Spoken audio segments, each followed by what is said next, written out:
I didn't think people would decorate or get as into decoration as I didn't suspect that. I just wanted to have like little pets on my farm, and then the lizard killed my penguin.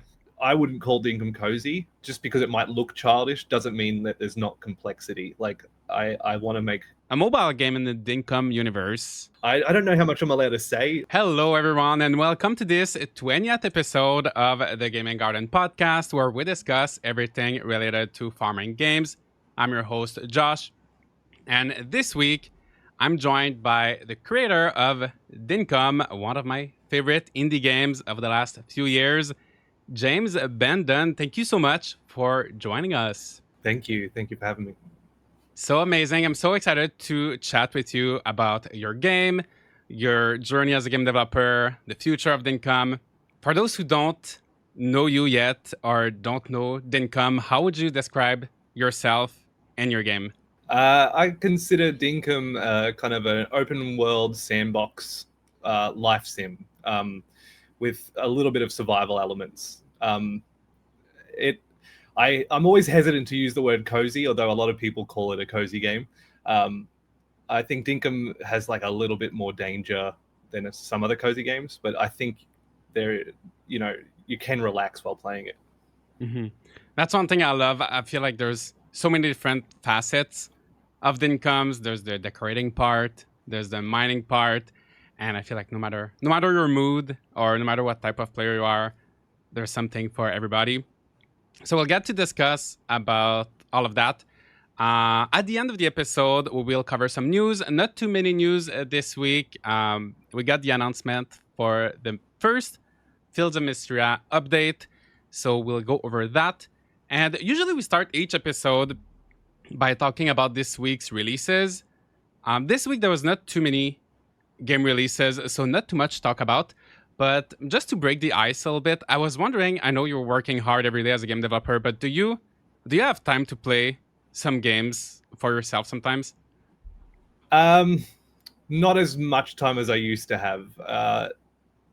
Making games, I just find it more fun than playing them.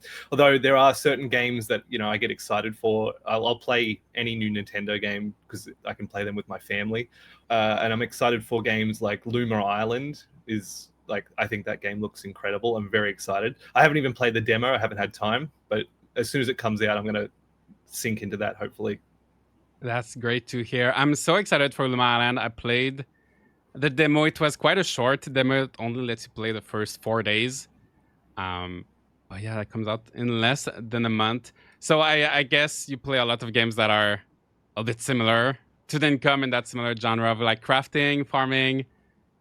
Yeah, I love survival games. So Minecraft is probably the game I get to play the most because I'll play that with my friends and my family. It's just a game that you don't have to feel like you're missing out. Like you can just come in when you want to play and then you can leave, and then it feels like it's just waiting for you when you get back. But I don't get to play. I try not to play too many like farming sims because I don't want to accidentally. Like I like to take inspiration from the things I love, but I don't want to hopefully be influenced by other ideas like that. Although when a game like Luma Island comes out or Fields of Mysteria, like I just have to because they look so good. Yeah, it must be hard sometimes to find the balance between taking inspiration and copying something, like straight up copying. What would you say would be your biggest inspirations for Dinkum? Definitely Animal Crossing and Minecraft. Yeah, I can't hide those inspirations. I think Dinkum wears those on its sleeve, even with the way the characters talk, and the town building aspect and the selling items to make money. It's still my favorite game of all time. I've played every single one since they came out. I think I got the first one when I was 13 on GameCube. And yeah, they're my favorite games on earth. But so definitely that. And the Minecraft influence is probably the survival aspect and the crafting aspect. I really enjoy like having to go out and exploring games to bring items back to build up your base. And I think when you can return to like your home that you've built. It feels like a safe haven, and then you can go back out into the wild. I love that feeling in games. Yeah, I mean, yeah. Whenever someone asks me to describe Dinkum, I always say Animal Crossing and Minecraft. So I think you can definitely feel those influences, but at the same time, it feels so unique. It feels so different, and I think one thing that makes Dinkum very different is the setting because it's very inspired by Australia. So could you tell us a little bit when you had the idea of this game? Did you from the start wanted to make a game around Australia, or how did you choose the setting and the theme of the game? It came, so the original prototype was pine trees, green grass. Everything looked like a lot of cozy games looked, and I love that aesthetic. Like it feels kind of like digital tourism for me because I don't get to see that where I live. Like there's not a lot of I mean, there are green areas, but not rolling hills. That's not common in the part of Australia where I live. Um, I I actually moved states, so I had to drive 2,000 kilometers with my wife to New South Wales. This is when I started developing Dinkum, and I think that long drive through like the outback, because we went inland in Australia, um, and I think that really it inspired something into me, and I kind of acknowledged, oh, in my country that I live in, it's beautiful too. It has its own kind of beauty, and once I finished the move, I went in and changed just the grass texture, and I changed the pine trees to gum trees, and it just felt different. And I kind of just kept going. I kept, adding all the things, the little weird things in Australia that, well, they're not weird to me, but I wanted to. I think it kind of gave digital tourism to other people. The same feeling I was getting from the green rolling hills. It was an inverse Yeah, kind definitely. of, I feel yeah. like a lot of people were able to discover new animals or new critters or even like environments or food just by playing Dinkum. So it's a nice escapism and like you said, kind of like a virtual tourism for a lot of people. Recently, you released the winter update. So it is the latest of the major updates. So we had one update for each season plus the housewarming update. When this game first released in early access, I was feeling like there was not too many differences between the seasons. It felt like Yeah. summer all the time. And now I feel like with each update, the seasons feel more distinct. So is that something we're planning to do from the start to a very distinct season? Or is it something you decided to add based on player feedback? Or I don't know how the seasons are in Australia, but I'd love to know your thoughts just on like the different seasons. So it wasn't in Australia. The seasons where I live, the seasons are very, very similar. Winter, it will probably drop down to around 20 degrees, and then it will probably sit around 25 during the day.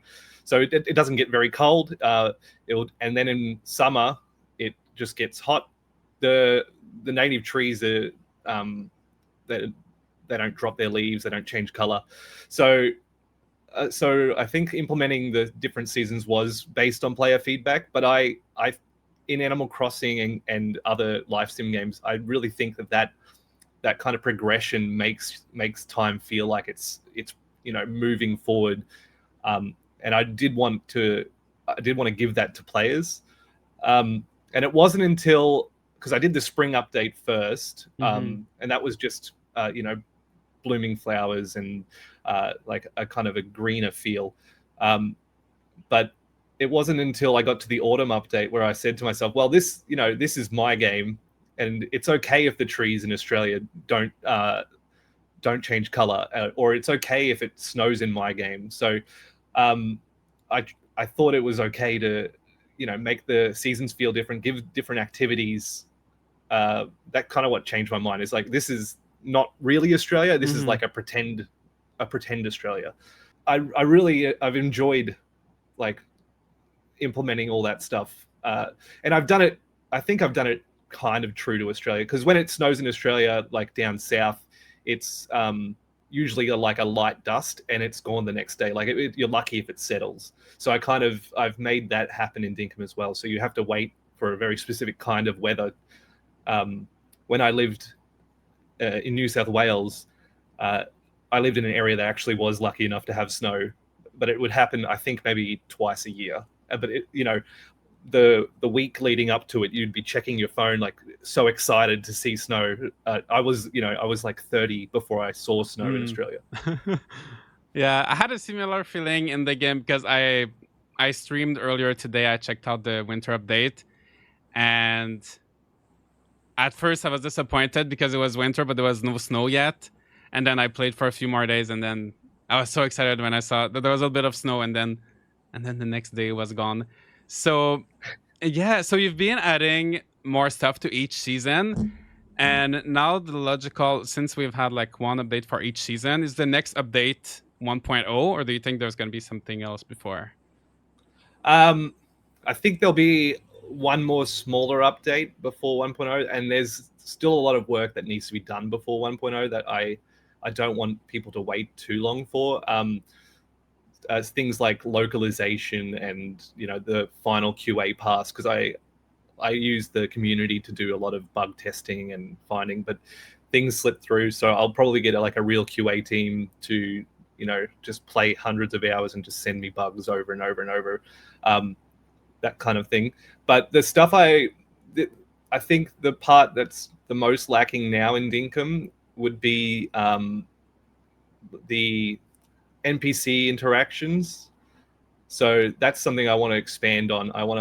And possibly, I don't like promising things, but I have plans for like normal villages. So villages that just live. So every villager now that lives in the game is like also a shopkeeper. Yeah.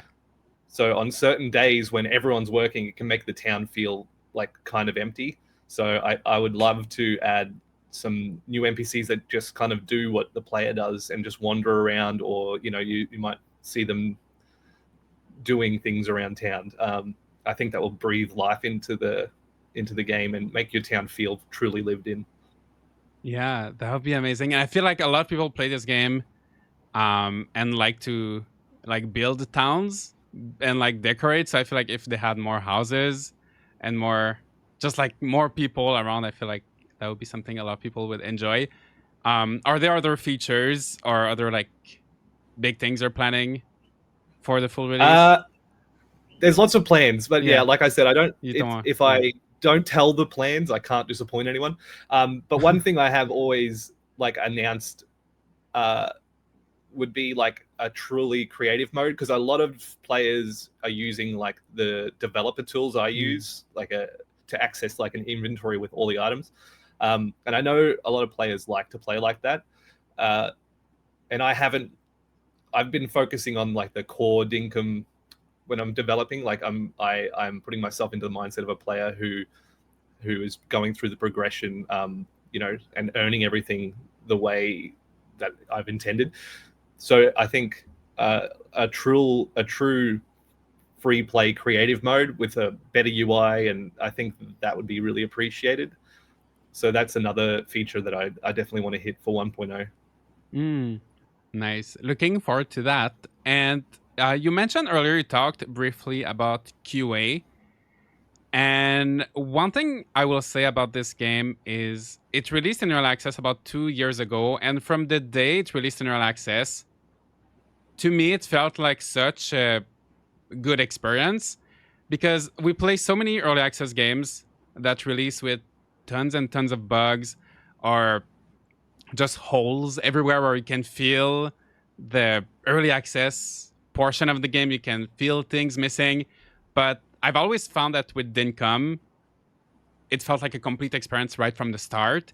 So I was wondering, how did you manage to have the game? I'm sure there were bugs, but how did you manage to release it in such a good shape right from the start? I just want to say thanks that you think that. Because when I play Dinkum, all I can see is the holes and the stuff that's missing. But I think the reason it launched the way it did was there was about 2 months before the game came out where I had just had 5 or 6 friends play. I said like, hey, can you play like an hour and a half of my game or 2 hours of my game? I wanted to see them get through especially like the onboarding, the first tutorial. That was important to me, that like make sure that felt right. And eventually I had those friends play, 30, 40, even 80 hours of the game. And that really instilled like, oh, maybe my game is okay. Maybe it will turn out all right. And I would just sit and watch them play on Discord. They would stream the game for me. We wouldn't even chat sometimes. They were just, playing the game. I'd try not to say like, oh, do this, do that. And that alone let me find a lot of bugs and let me like iron out some of the progression that was feeling wonky, or some players would find like not exploits, but they would find a very efficient way to do something, and I would have to kind of nerf it so that the most important thing with Dinkum is like you should be able to do anything you want. There shouldn't be one best way to do something. That's what I've tried to do with the game. Yeah, I feel like it's a pretty sandbox experience, and maybe that lends itself pretty well, I think, for like early access, because there's not too much of a story or like something that stops if the game is not fully completed. Would you have any advice for game developers who are considering to do early access for their game, or like they're not sure if they should do it now or wait? Or for game developers who are going to, I think early access is good and bad. So yeah, I don't know. I haven't released a game not in early access yet. Maybe I'll try that for my next game. But I think early access is really, obviously it's really valuable if you want community feedback, if you want players that are engaged and like suggesting ideas or reporting bugs. I think that's the best part of early access is the community that can build up around the game and feel involved in its development. I've done that in other games, even Minecraft in its very early days. Like I didn't post suggestions, but I loved like the updates. Every update feels special. But a fully released game can have updates as well. So I think like in this day and age, early access and a full game are nearly the same thing. Well, you should probably treat it the same if you are the developer. That unless you don't intend to support updates, then you would probably just go full update. That makes sense. Have you considered just waiting to do a full release, or was your plan from the start to do early access? I was talking to, I had like a group of mentors that were helping me, and when I asked like, should I do early access, 2 of them said yes, definitely, and 2 of them said no, go full release. This game is like, you can just support it with updates afterwards. I think a part of me was a little bit scared, and it was my first game, and I think I was using early access as a kind of a buffer or a shield to, hey, like this isn't finished. That's why there's bugs. Yeah. But all games have bugs. I think it's impossible to get all of them. So in the end, and after 2 years of early access, what would you say is the biggest like piece of feedback or thing you got from the players that if you had just done maybe a full release from the start, something that wouldn't be in the game? So the biggest thing I learned in early access is people love decorating. Like I made items.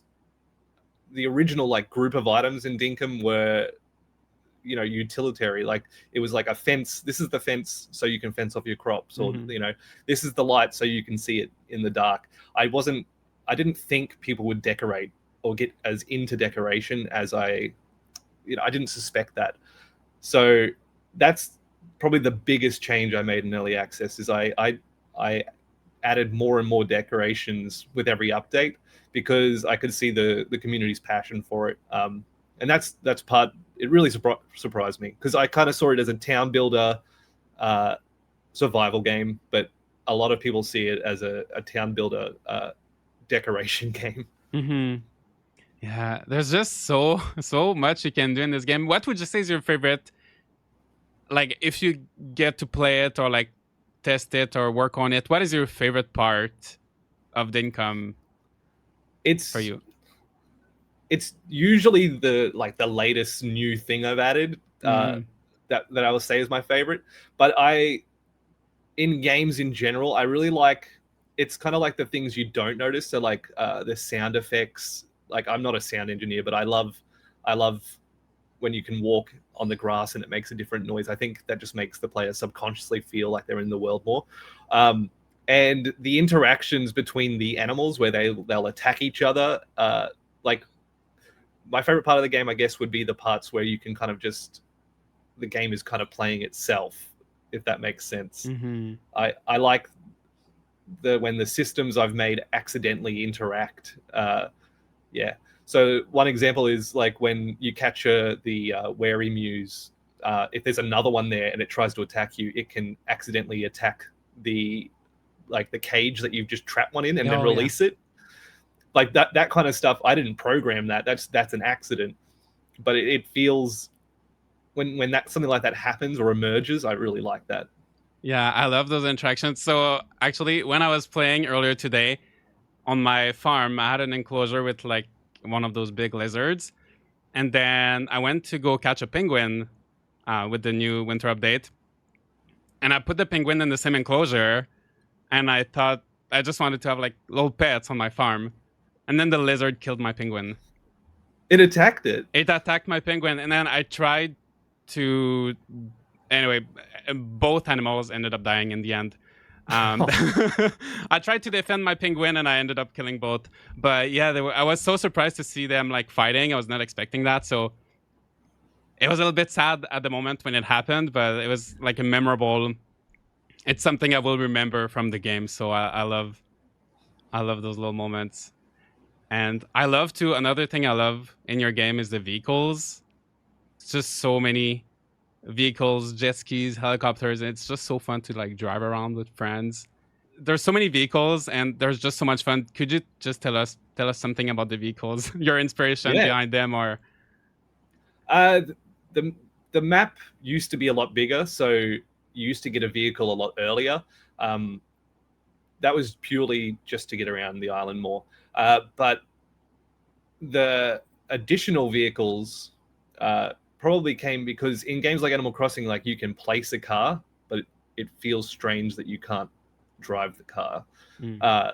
So I didn't want that feeling. And when I realized people were decorating with the vehicles, I thought, well, I'll add the Ute so that they have cars to park in car parks, or I'll add the hot air balloon so they have something, in the airport that isn't a helicopter. So they serve multifunction.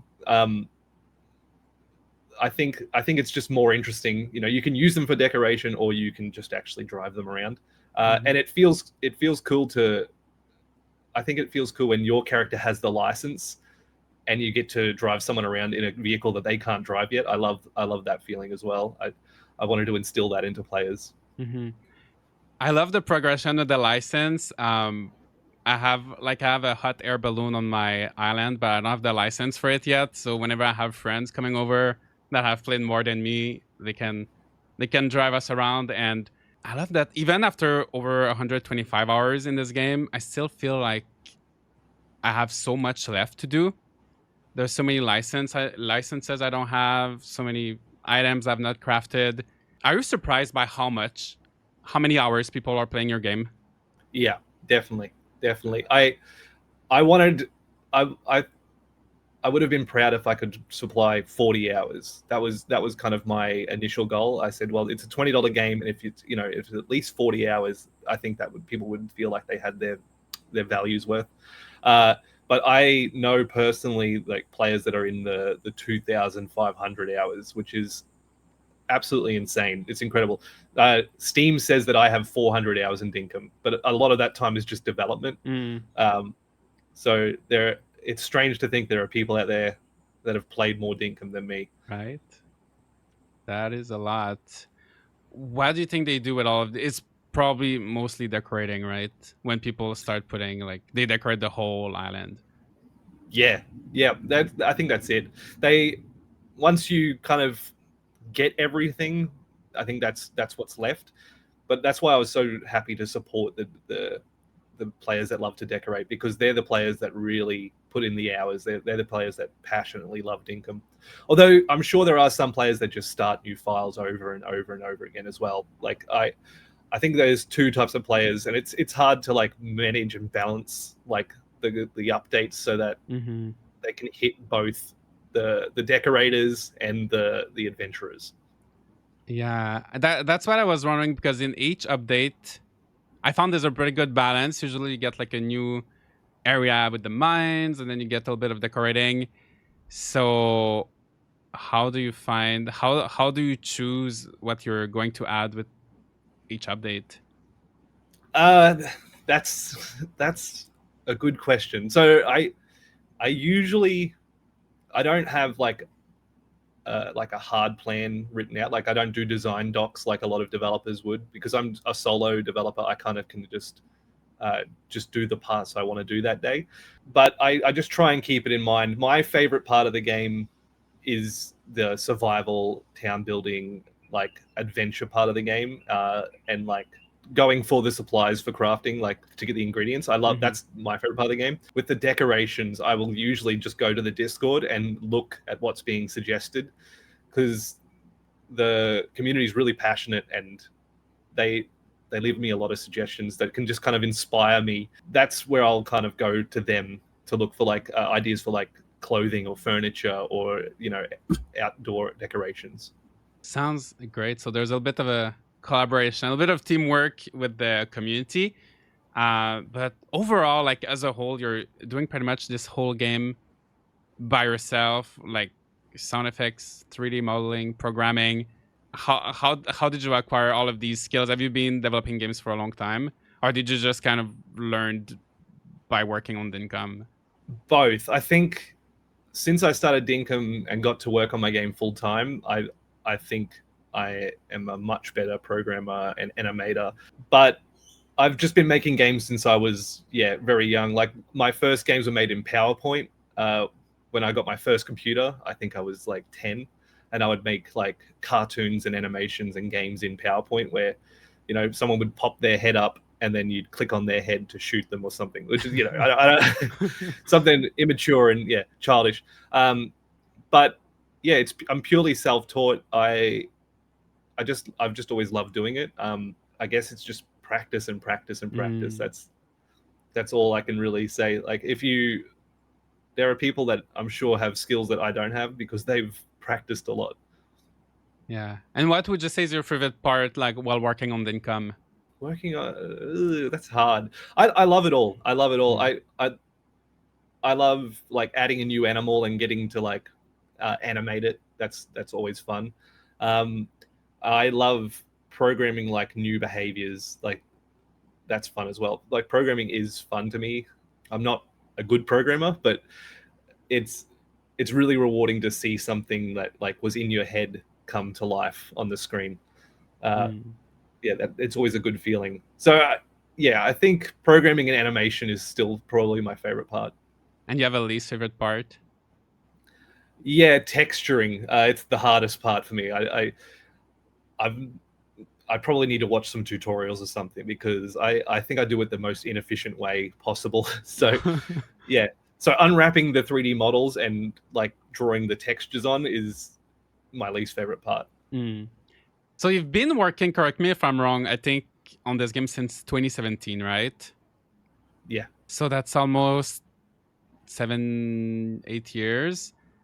Do you feel tired of it? How does it feel to work on this same game for so many years?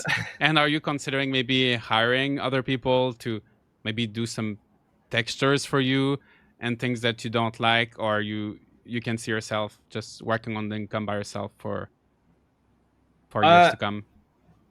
I've come this far. I want to get to 1.0 by myself. I know I'm going to need like external help. Like I said, QA and localization. I can't speak any languages, so that kind of stuff I'm happy to like hand off. And music I've handed off as well. I have a great composer who's done all the music in Dinkum, Lawrence. He's awesome. And he can kind of bring his like vision. I tell him like, oh, there's a new lava level. He hasn't even seen it, and then he'll send me like a piece of music that's just, I'm like, that's perfect. That is like what I wanted. Thank you very much. Yeah, I think I'll continue until 1.0. Just myself. I have worked with another programmer, and it's nice to know that the game is being worked on even when I'm not working. Like that's a nice feeling. Mm-hmm. But it's, I think because my code base, like the project was just me. Like I know it so intimately that I've made a lot of mistakes, and you know, if someone else comes in and tries to change something, they'll say, "Why isn't this work?" I'm like, "Oh, that's because the dogs, when you whistle, the dogs come, so that's making the chickens not do this." Like stuff like that. Yeah. I think it's quicker and easier for me to finish the game by myself. Yeah, that makes sense at this point. Are you considering, do you know if we can consider like console ports after 1.0 or anything Uh, else like that? there's nothing like hard, but I desperately, desperately want it to come to console. So that will after 1.0, that will be my top priority. I can't say what console because I don't want to promise. Mm-hmm. But I, like I said, I love Nintendo, Yeah. and I'll just say that. Yeah. I have a hard time imagining it that it would run on the Switch.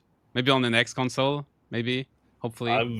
I haven't got But any yeah. insight to that, Yeah. unfortunately. Yeah, I assume, right? I Depends on guess. how powerful it is.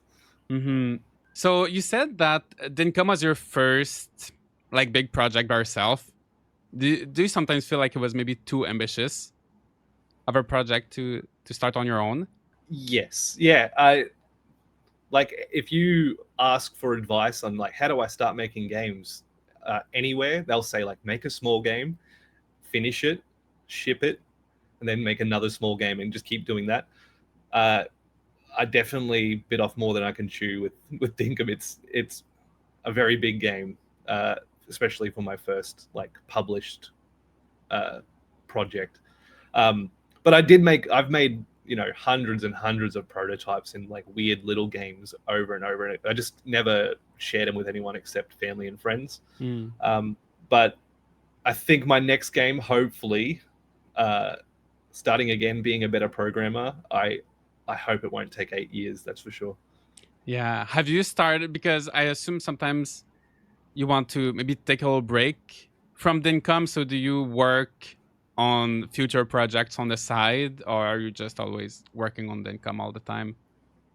I've made like silly like games that I've had ideas, like really really basic prototypes, Mm. but it's mostly Dinkum. Like I made a couch co-op sports game. I haven't shared it with anyone, but I've I've played. Yeah, that's one of the like the little projects I was doing. I probably will never publish that. It's like a clunky like little janky prototype. Mm. But yeah, mostly Dinkum. And for your future commercial projects, do you think you'll stay in the same kind of genre of survival game? Or yeah. Yeah, I think it's my like my favorite kind of game. Like I do play like mature, like some people call them. Like I play those kind of games, but this is the kind of game that I like. This is the kind of game I want to create. Like uh, I like it where just because it might look childish doesn't mean that there's not complexity. Like I want to make a cool sim slash survival game. They're my favorite. Hmm. Do you think you mentioned earlier that a lot of people describe your game as cozy? I feel like that is a word that gets attached to a lot of games that have survival elements or like crafting. And nowadays, like cozy games are becoming more and more popular. Does that affect how you think about the income or like the kind of things you want to add into the game? Or do you have a hard time getting the proper I don't know how to say this, but some people have a hard time selling the image of their game. Does that make sense? Yeah. Yeah. Like if I, you want people to portray your game accurately. So how do you feel about the cozy, if people call Dinkum like a cozy game? uh, I think it's fine. I think like cozy is like a little bit vague.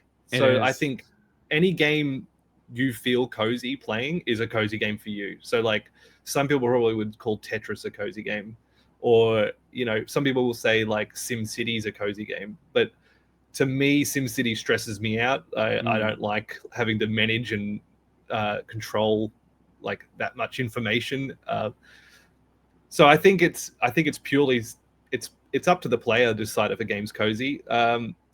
I I wouldn't call Dinkum cozy, but I I don't really mind if other people do. That's how I see it. It's tricky. So some people would say like a cozy game doesn't have combat, but then there are plenty of games I would call cozy games that have combat. It's tricky to balance people that have come in expecting Dinkum to be a cozy game. So that's one of the reasons I put in the wishing well, but that causes Mm. its own problems with game balance. So like if you make the game peaceful, I'm like that lets you wander around. But I've blocked off the lower levels as not being peaceful because that's for the players who aren't looking for a peaceful experience. They're looking for a challenge. Um, so that's hard when people kind of have given the title of Dinkum, they've given it the title cozy. Yeah, because it is on the surface, it is similar to Animal Crossing in many ways, and a lot of people got into gaming with Animal Crossing, like for example, Animal Crossing New Horizons in 2020. So sometimes they're looking for an alternative on PC, and people will say, "Oh, Dinkum is similar to Animal Crossing," and then they'll see the combat and they won't know how to feel about it. Oh no, I kind of see it as Minecraft. Like I think people, I don't know about you, but I would consider Minecraft a cozy title, like personally. And Minecraft has the same kind of combat where it's like a one button combat where Mm-hmm. you press one button to attack and then you walk away to not get attacked. Um, so yeah, I think the word the genre is too vague at the moment, but maybe once it solidifies, like once it's an older genre, I think I think it'll be clearer what it means. Yeah, I do feel like right now it does not mean much because everybody has a slightly different definition of what cozy means. So I feel like you mentioned earlier, for example, the wishing well, where you can have a peaceful mode where the monsters don't attack you. So are there some things like that where people ask for other quality of life features or things that would make the game easier?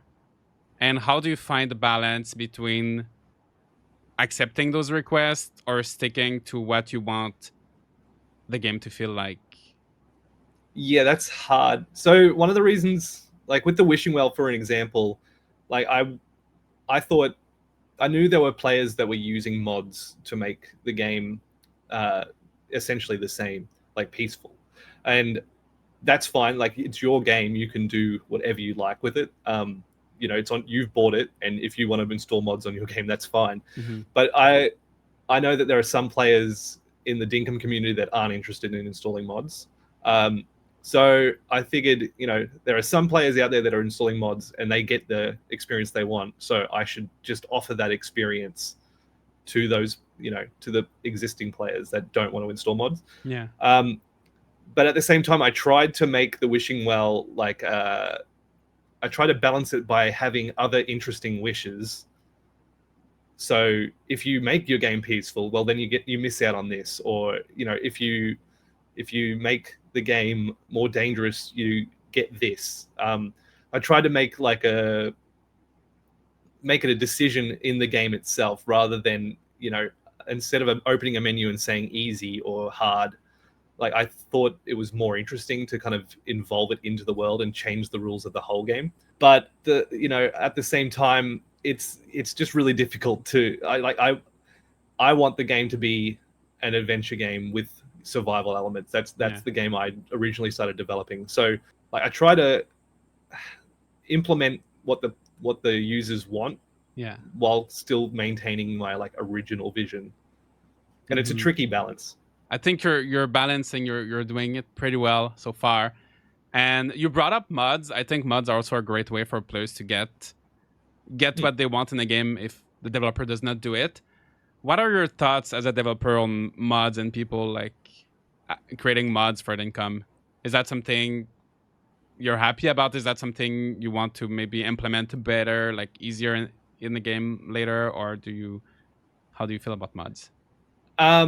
Currently, like purely the way that I've built Dinkum, being an inexperienced developer, 8 years ago, I think it's really, really difficult to like truly open up Dinkum to mods. But I love that there are people out there that are so passionate about Dinkum that they've like opened up the code and like made their own like mods. I think it's incredible.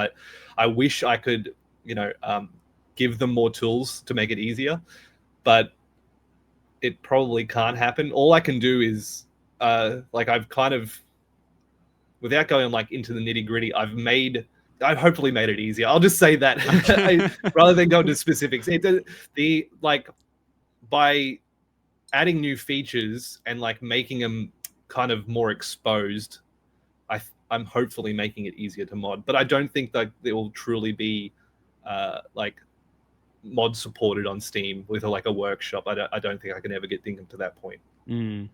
Is there any mod in particular that like stood out to you or impressed you when you first saw them? No, most of the mods were quality of life. Like I was impressed that they managed to do the thing. Yeah. So there was like a craft from storage mod really early, like a week after Dinkum came out, and I didn't get to implement that until the autumn update. That's when I finally figured out how I could do it. I obviously don't want to look at their code either, because I don't think that's very ethical. Yeah. But a lot of them are quality of life mods that I've slowly like changed. They have limitations. They can't like edit the UI like I can, so they have to do it in like interesting ways, like using a bunch of different keys on the keyboard. When I see a mod that's like everyone's using, I'm like, well, that's kind of a suggestion in itself. It's like the players want this, so I should try to implement it. Like another example was like when you open up a chest, you can press the auto stack into the chest. That was a mod. I think, again, like a week or so after the game came out, that eventually I implemented in a different way. But there are lots of games that have that, like especially I'm thinking Terraria, where you can just walk up to your... Terraria has it on another level that I probably can't do in Dinkum, but yeah. The modders are so dedicated. They find a way to do things so quickly. It's impressive. Oh yeah, one thing I was wondering, I noticed when I was playing earlier today that there was a limited time event with John where you could sell him things like fish, and like he would get tickets and get like special items that are limited in time. How do you do these events? Do you see yourself doing like time limited events on a regular basis in the future? Is it something that you have to kind of like maintain manually yourself, or when you stop developing the game, will these like events come back? Could you tell us a bit about these time limited things that you do from time to time? So that anniversary event is in you like it was originally for the first like anniversary of Dinkum, and it went for I think 2 months, and I brought it back this year, but I've left it running because the winter update took me way longer than expected. But when that event ends in the real world, it becomes an in-game event in Dinkum, so it becomes the first week of every new year in game. Oh, okay. So it's not I don't like locking that away from players. Like I don't want to instill FOMO. I want it to be fun. I wanted, it's like, oh, I'll get back into Dinkum because this is happening, not because I have to get back into Dinkum because this is happening. So yeah, I try and balance it that way. The other event is like the festive event during all of December. and that runs automatically. That's tied to the system clock. So if you open up your computer and change your system date to December, any day in December, you can do that yourself, and you can play that at any time of the year. Just like in Animal Crossing, pretty much. Yeah. Nice. I love like those kind of events in Animal Crossing. I love the real world like time of Animal Crossing and having to wait. And I originally had that in Dinkum until I did a poll years ago, and they like everyone said, sleep until the next day. Like I get to choose the speed, and I think that's fine. Like I think both routes are like they have their own kind of fun. And if I went with the real time system, there would have been players that just moved the system clock anyway and played it exactly. Exactly. There's so much content. There's just so many things in Dinkum. Is there like one little secret or one little thing that people don't know about Dinkum? Like a little Easter egg or something fun that you'd like to share? There are a lot of Easter eggs regarding, like, one of the most common ones is you can put things on your head that aren't meant to be put on your head. So that's one of the, you should try every new item I add, just try putting it on your head because something might happen. That's like a silly Easter egg I put in every update. I think everyone else has figured out most of the secrets. There's like some lore secrets that I think people have figured out. Like the lore in Dinkum is it's quite thin. Yeah. Because I want the players to kind of, they're the main characters. Some players have figured out that there are characters that are related that, and trying to think, it wasn't in the patch notes, but if you put a paint bucket into your backpack, if you find a backpack, it will change the color of the backpack to that color. Oh, so that's like, I think, but the community knows about that too. Everyone finds out everything. They're thorough. I love all of these fun little details everywhere in the game. And just like you said earlier, it's not a secret, but just the little sound effects whenever you do something, like when you walk, when you water the crops, it just feels like such a polished, such a satisfying experience to play Dinkum. So thank you for creating such a fun and unique experience. I was wondering, so a few days ago, actually, if you'd like to talk about that, Dinkum Together was announced, which will be a mobile game in the Dinkum universe. We don't have too much footage or anything to show beside this image that looks very cute. Is there anything that you can tell us about this project, and in what way are you involved with it? So this is its own game. So I got approached by a Korean developer, 5min Lab. They were like super passionate about Dinkum. They know, I could tell that these guys were like, they had played so much Dinkum. Like I get contacted by other publishers, and they just know that the game has sold well on Steam, and that's where their knowledge ends. 5min were passionate players, and I got to go to Korea, and we had discussions, and eventually we came up with this kind of plan to, because in Korea and like a lot of Asian countries, like mobile gaming is the go-to. That's, more people play on mobile than like Xbox or PlayStation and Switch combined. So they wanted to bring this game, they wanted to bring Dinkum to mobile. And like you said, like my game might have trouble running on mobile. So they've decided to, it's from the ground up, a whole new game. It's really, really cool. Really, really cool. I've got to play a bunch.